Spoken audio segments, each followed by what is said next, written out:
place qui a été... Non, qu'il y a en général. En général, dans la vie, il y a des choses que on n'y pense pas et ça se fait tout seul, sans qu'on y pense. On reparle toujours des métiers en général. Oui. On avait parlé au début des métiers, mais là on va parler sur des autres choses. Benoît il rapporte plusieurs sujets. Ça vous embête pas d'ouvrir dehors ici? Il y a des gens qui sont dehors.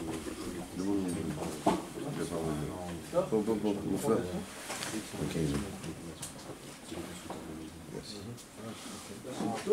לא, הדלת השני, הראשון, תודה.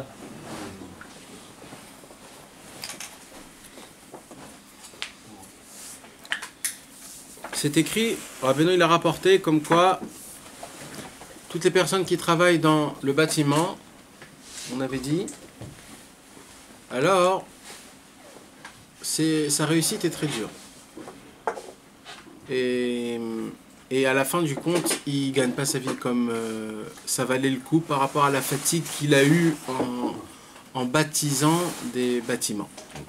Parce que bâtir des bâtiments, c'est un vrai casse-tête. Et ça, c'est déjà écrit dans la Gemara, ça veut dire que c'est rapporté déjà depuis bien avant. C'est physique. Ouais, et mis à part que c'est physique, c'est un casse-tête, ça veut dire c'est 1 milliard de choses à faire, c'est compliqué. Et ça vaut pas l'argent que tu gagnes. Et en plus de tout ça, ça te prend et ça te pompe ta vie, ta fatigue, ton cassement de tête, parce que c'est pas juste de créer un bâtiment. C'est après, quand il y a des problèmes, des fuites, des trous, c'est de la folie, ça. Donc c'est écrit déjà, la Torah nous apprend que les personnes qui travaillent dans le bâtiment, à la fin du compte, ils deviennent pauvres. Maintenant, pauvre, on n'est pas Chaim Tovim. Alors que pourtant, ça devrait être une bracha, parce que la maison, c'est quand même important. Ouais, ta maison. Non, celui qui construit la maison, c'est quand même une bonne chose. Quand tu construis ta maison, c'est une bonne chose. Quand tu construis la maison de ton copain, non. Bah, si t'es payé, t'es payé alors. Alors, au niveau du travail que tu fais, c'est jamais, c'est ce qu'il dit Rabbi Nachman, c'est jamais reconnaissant, jamais, parce que c'est tellement un cassement de tête que c'est comme ça. C'est comme ça. D'accord? Alors, nous, aujourd'hui, on n'arrive pas à comprendre cette notion-là, parce qu'on ne comprend pas trop, etc. Mais on avait parlé de quoi? On avait parlé des éboueurs, on va dire. D'accord? Les éboueurs, ou alors les gens qui lavent le caca de chien en France, là. D'accord? C'est un travail que, je sais pas, il faut être très spécial pour faire ce travail-là, même si tu es payé 8 000 € par mois. Tu peux le faire 1 mois, 2 mois, 1 an, mais tu peux pas travailler 20 ans en disant je suis en train de laver le caca du chien. C'est pour ça qu'il y a des Arabes. Alors la question c'est, comment ça se fait qu'on voit des choses dans le monde qui sont infaisables et qu'il y a des gens qui le font quand même? Comment ça se fait? Ils n'ont pas le choix. Non, on a vu que c'est pas toujours comme ça. On avait dit que si ils le font pas, il faut bien quelqu'un qui le fasse. C'est ça, c'est comme le monde en lui-même a besoin de gens comme ça, alors le monde fait qu'il y aura toujours des gens pour que le monde soit équilibré. Tu comprends? C'est pour l'équilibre du monde, il y aura toujours quelque chose, un mec il va savoir ce qui lui est passé par la tête et il va se dire oui, bah moi c'est moi qui vais être sur le motard en train de laver le caca de chien dans toutes les rues. Ça lui plaît. Voilà, c'est son truc à lui. Et il y a des gens qui vont faire les éboueurs, et il y a des gens qui vont travailler, ils vont se casser la tête, le dos et tout ce que tu veux, et toute leur famille pour construire des bâtiments, et ils vont peut-être gagner de l'argent, mais ça vaut pas par rapport à leur travail à eux. Donc, on a vu que le monde, pour qu'il soit équilibré, il y aura toujours des personnes qui vont faire des choses que toi-même tu vas te poser la question et tu vas te dire mais comment il y a des gens qui travaillent dans ça? Comment? Ok? Ça c'était donc le premier point. Et pourquoi Rabbi Nachman nous a parlé de ça? Parce qu'on a rapporté à Rabbi Nachman qu'il y a eu une fille qui est morte d'un coup. Et quand on lui a parlé de ça, alors Rabbi Nachman, qu'est-ce qu'il a dit? Il a dit pourquoi cette fille est partie de ce monde? D'un coup, c'est parce quand on a construit les Yesodot, les fondations de la maison, on a touché quelque chose dans la terre qu'il ne fallait pas toucher, et qu'à cause de ça, ça a coupé la racine de la vie de la fille, et la fille est morte.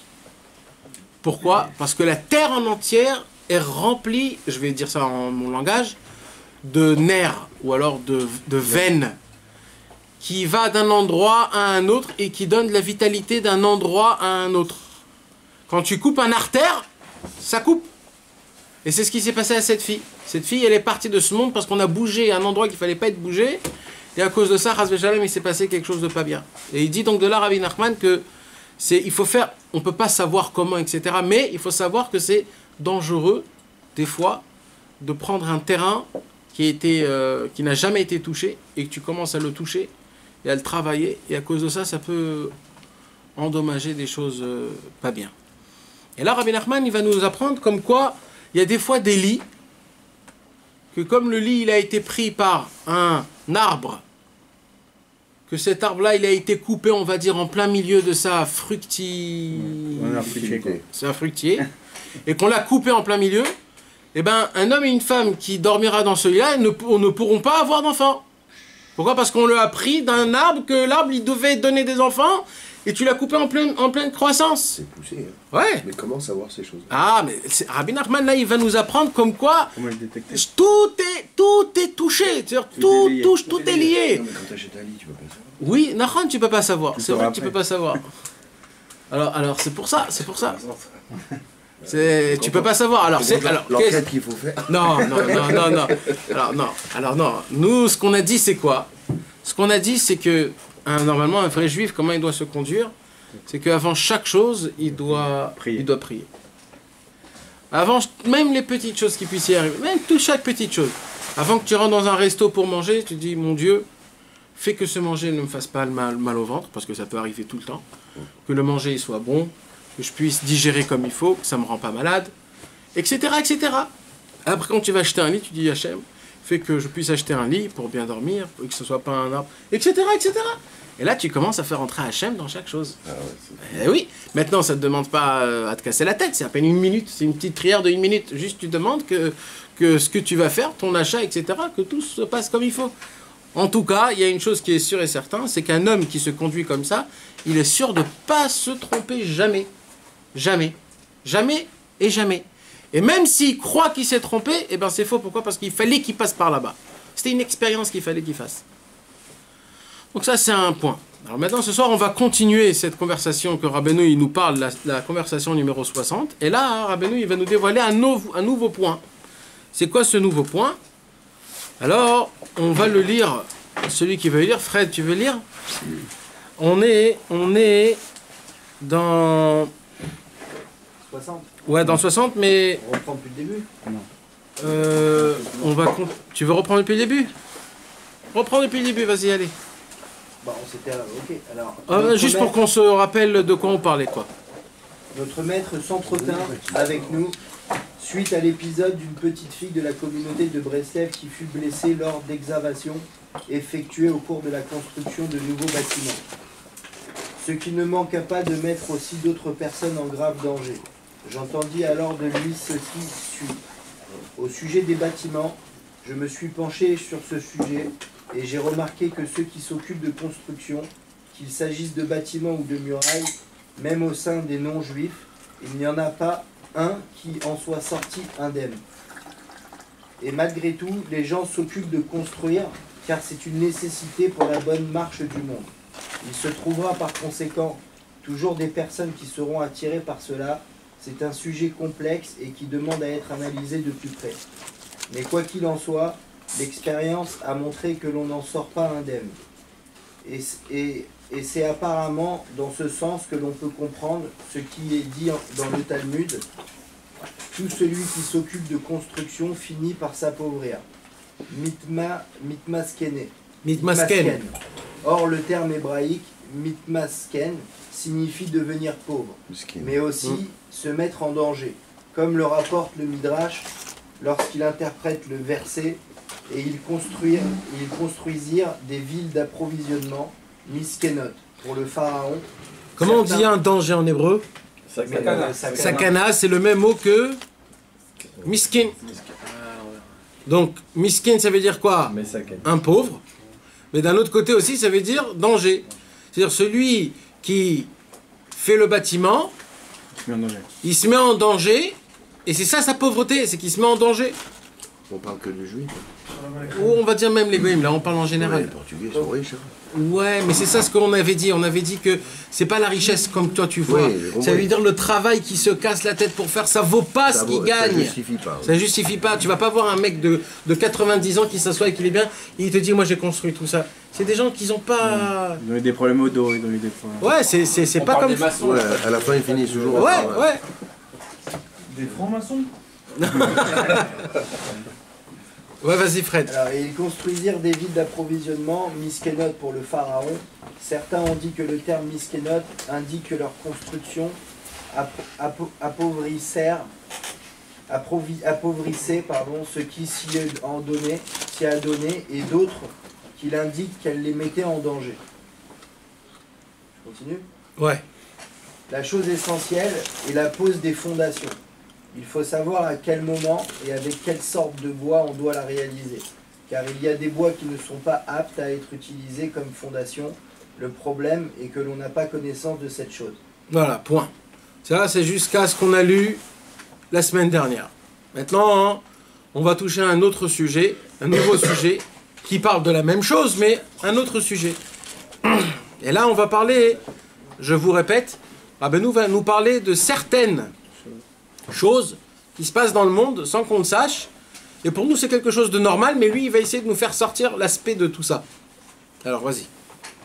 Dans le même ordre d'idées, le fait que certains fruits ne poussent pas dans nos contrées provient de ce que l'on ne maîtrise pas, ces sujets. De la pierre d'angle à partir de laquelle le monde a été fondé sortent des réseaux souterrains d'artères vitales vers tous les pays. Et le roi Salomon, renommé pour sa grande sagesse, connaissait avec précision la carte de ces réseaux et pouvait planter des arbres fruitiers de toute espèce, comme la chose est relatée dans le Midrash. De même, dans nos contrées, si l'on connaissait de manière précise la carte de ces réseaux souterrains, on pourrait planter des arbres fruitiers qui ne poussent pas dans notre région.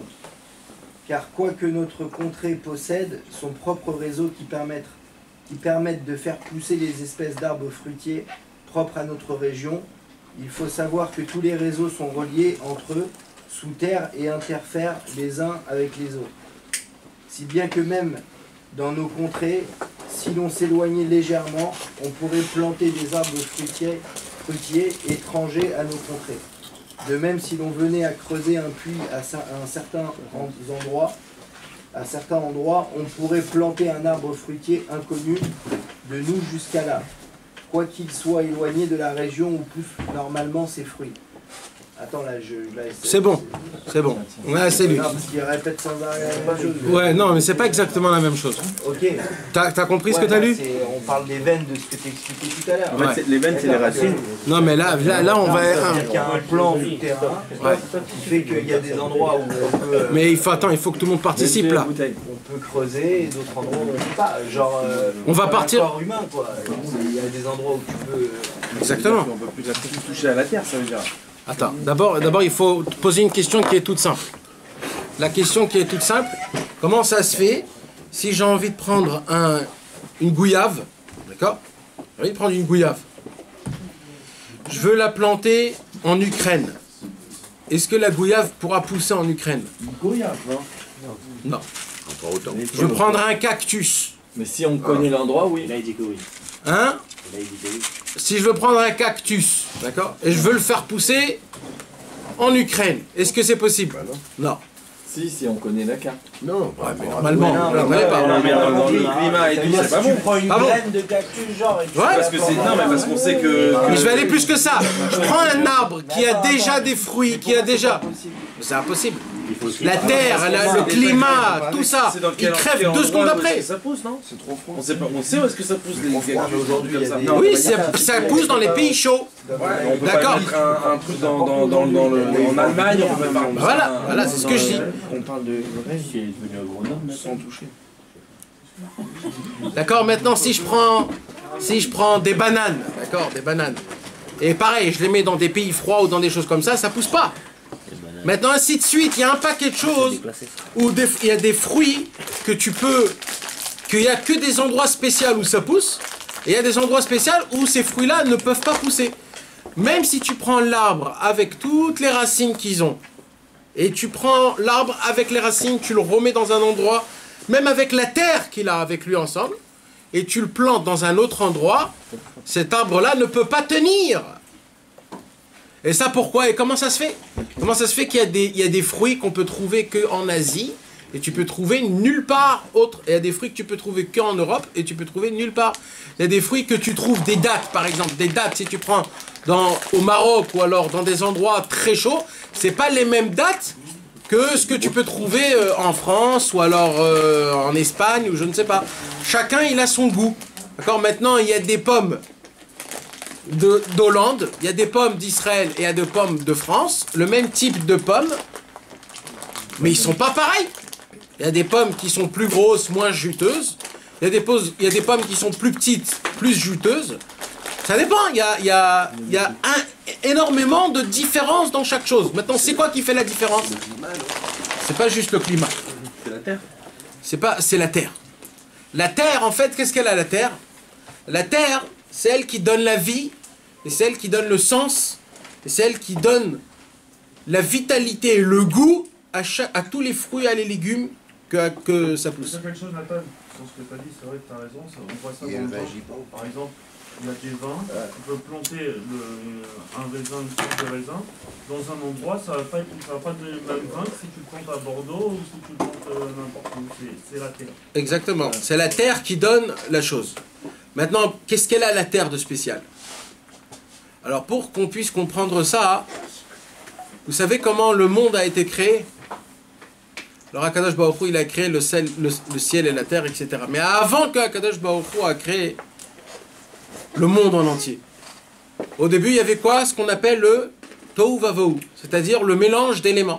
Tout était mélangé. C'était un mélange. Et après Akadosh Baruch Hu, il a fait une séparation entre les éléments.